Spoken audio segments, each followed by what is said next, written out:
Então, eu vim aqui comentar o sétimo livro da série As Crônicas de Nárnia, que se chama A Última Batalha, do C.S. Lewis. Então, essa série teve 7 livros, né? Esse é o último, esse encerra aí essa saga, né? Que se deu início com o Sobrinho do Mago. E aí a gente vai comentar os livros de uma forma geral no final, ou talvez em um vídeo a mais, se esse vídeo ficar longo, mas enfim, vamos falar primeiramente da Última Batalha. Na última batalha a gente vai ter alguns personagens novos, né? Logo no começo da história a gente vai conhecer o macaco manhoso e o jumento confuso. Então eles vão dar início à história e aí a gente vai conhecer um personagem que é esse macaco, né? Que é o confuso, que se aproveita muito da ingenuidade, da inocência do jumento confuso. Ele de fato é um personagem bem confuso, ele não entende bem as coisas que estão acontecendo. Mas a grande questão é, o macaco, ele convence o jumento a vestir uma pele de leão por cima e aí ficar parecendo um leão de verdade e se passar pelo Aslan. O jumento não entende direito, ele não quer fazer isso, na verdade ele se opõe, mas o macaco acaba convencendo ele e aí o macaco acaba usando esse jumento para dominar alguns povos, para conquistar aí soberania sobre algumas pessoas e alguns animais, alguns bichos falantes de Nárnia, né? Existem os calormanos, que são esses personagens que a gente já conheceu já desde deixa eu ver qual é, do Cavalo e Seu Menino, volume 3, a gente já conhecia os calormanos, e aí a gente sabe que ele é um povo difícil, assim, é um povo que não são narnianos, né? Lá a coisa dos animais falantes não existe, né? É um mundo à parte do mundo de Nárnia, como se fosse um outro país, uma outra cidade, enfim, né, a Calormânia, né, onde vivem os calormanos. E aí, aqui nessa história, os calormanos vão voltar e eles vão se aliar junto com o macaco confuso, né, para enganar o povo e escravizar aí alguns animais falantes, né? Assim, o Aslan, ele criou os animais falantes, né, quando ele criou Nárnia, ele criou os animais falantes e a gente sabe que os animais falantes, eles são tratados como os humanos, eles não podem ser escravizados, eles não podem ser dominados, eles não podem ser brutalizados, enfim. E tudo isso vai acontecer, né, com os desmandos do macaco manhoso, né? Ele vai se usar do confuso vestindo uma pele de leão, se passando por Aslan, que vai ficar escondido numa cabana e tudo mais. Então as pessoas acham que o Aslan realmente está lá e obedecem. E aí o macaco fala em nome de Aslan, né? Diz, ó, Aslan tá mandando vocês arrancarem as árvores para a gente vender para os calormanos e tudo mais. Então a gente vai ter aí um conluio dos calormanos com o macaco para se aproveitar dos narnianos, né? Vão escravizar os cavalos falantes e tudo mais. E aí a gente tem um rei que tem entre 20 e 25 anos, que é o Tyrion. O Tyrion, ele tem um amigo, um melhor amigo, que é um unicórnio, que é o Precioso. Eles têm uma proximidade muito grande, uma amizade muito bonita. E aí a gente vai ter que eles dois vão ver cavalos falantes sendo escravizados e eles vão reagir de uma forma imediatista e sem pensar, eles vão matar os calormanos que estão escravizando esses cavalos falantes, né? O rei, ele pega da sua espada e mata um deles e o unicórnio atravessa o corpo de um desses calormanos com o seu chifre, né, de unicórnio, e eles imediatamente se arrependem e pedem para ser levados para Aslan, para serem julgados pelo crime que eles cometeram, né? Assim, eles não pensaram muito em como defender esses cavalos e foi assim que eles reagiram, se arrependem disso e pedem para ser julgados. E aí, nisso tudo, uma série de coisas vão acontecer. Essa história é um pouco confusa, porque ela é muito cheia de acontecimentos inusitados. Mas a gente tem que os calormanos, eles acreditam num deus é o Tash. É um deus, é o deus deles, né? Assim, eles não acreditam em Aslan, eles acreditam em Tash. E aí eles vão em nome de Tasha que eles fazem as coisas, e os narnianos, eles acreditam em Aslan. Em algum momento vão juntar uma divindade, né, o Tash com Aslan, o Tashlan, né, e o macaco vai defender que naquela cabana agora tem esse deus, né, que tem as duas entidades, que eles na verdade são uma coisa só. Enfim, os calormanos e os narnianos, né, que estão sobre ali sob o comando do macaco, acreditando que estão sob o comando de Aslan ou sob o comando de Tash, eles vão fazer tudo que o macaco manda, né? Porque o macaco diz que está comandando em nome do próprio Aslan. E aí os narnianos obedecem, eles estranham que o que o Aslan, por exemplo, mande derrubar aquelas árvores que são sagradas, né, que tem uma entidade dentro delas e tudo mais, mas eles obedecem, porque afinal é o próprio Aslan quem está mandando.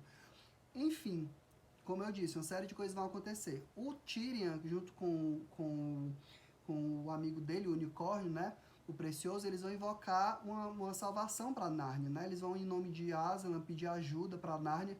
E aí eles vão entrar numa espécie de devaneio, numa espécie de sonho, e vão visualizar 7 amigos de Nárnia. É um encontro que está havendo ali entre 7 pessoas, que no início ele só identifica Pedro, né, o grande Pedro, mas depois a gente vai saber que tinha ali o Pedro, o seu irmão Edmundo, a sua irmã Lúcia, Digory e Polly, que são as crianças dos primeiros, né, dos primeiros livros.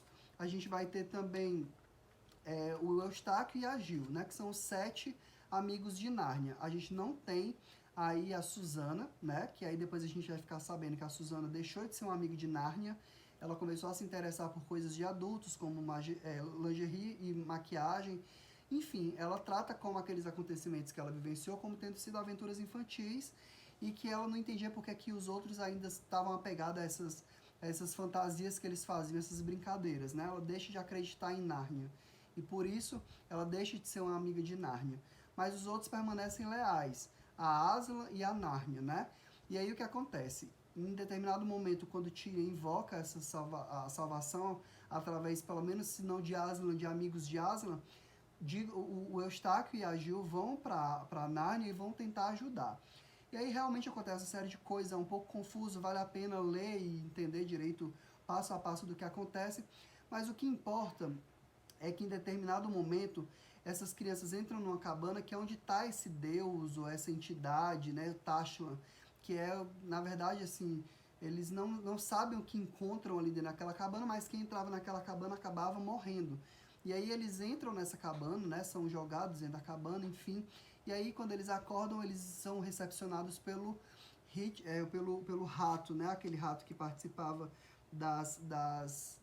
que participou dos livros anteriores, é Hip Chip, se eu não estou enganado. Enfim, aquele rato que é lá A Viagem do Peregrino da Alvorada, Hip Chip, se eu não estou enganado.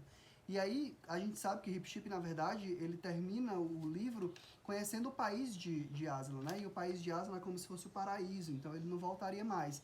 Mas ele recepciona os meninos. E aí, nessa recepção, os meninos acabam descobrindo que, na verdade, eles estão numa Nárnia que é muito superior à própria Nárnia.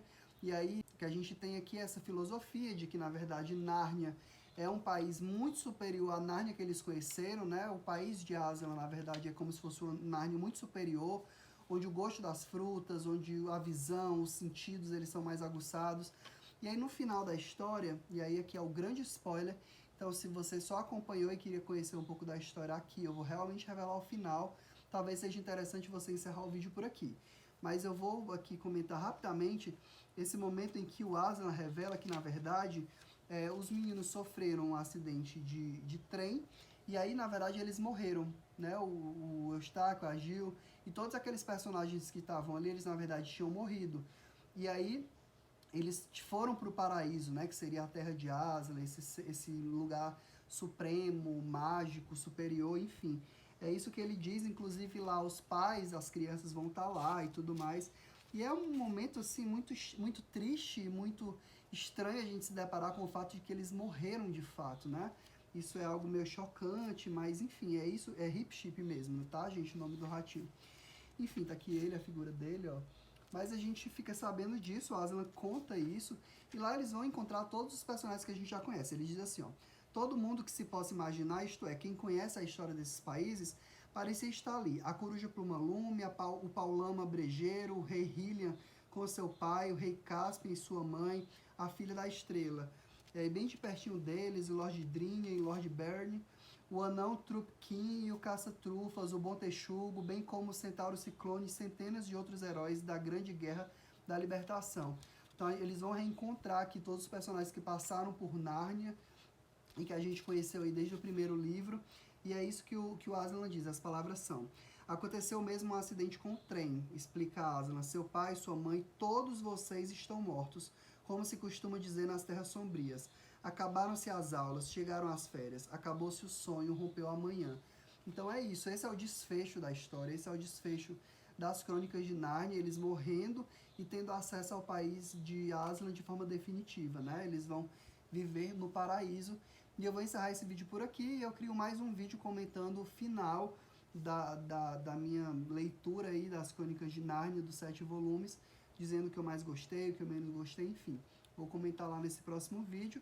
E aqui eu encerro comentando, né, que eu achei esse livro, assim, um livro um pouco mais sombrio, mas dá para fazer muita aí associação com a Bíblia, com essa coisa de um falso profeta, acreditar em um outro Deus, e a fé que não se abalou em algumas pessoas, mas que se abalou em outras, e aí fez com que se duvidasse de Aslan, ou então que se servisse a alguém que estava se passando por Aslan, fazendo coisas ruins.